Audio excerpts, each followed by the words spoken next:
This is the 1000-watt Steel Legend SL-1000G sold by ASRock with a current MSRP of $160 US. It is a fully modular ATX 3.1 power supply with an additional hybrid fan mode allowing passive operation for low loads.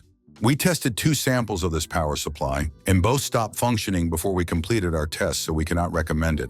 For more information on the partial results and failures of the unit, see the product page on the LTT Labs website. The power supply comes in reasonable packaging and measures 150 by 86 by 150 millimeters. Considering cable flexibility, it has an effective depth of 185 millimeters. The Steel Legend SL-1000G is accompanied by the accessories as shown and supported by a 10-year warranty. This warranty period is as expected for a power supply of this class.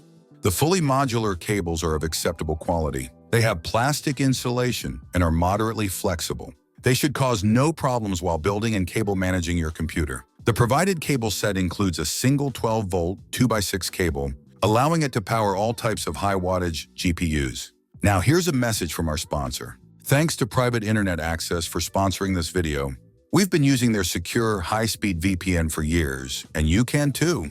Get a special deal by going to pia.com/PSUcircuit. For full specifications and test results, follow the link to the product page on the LTT Labs website.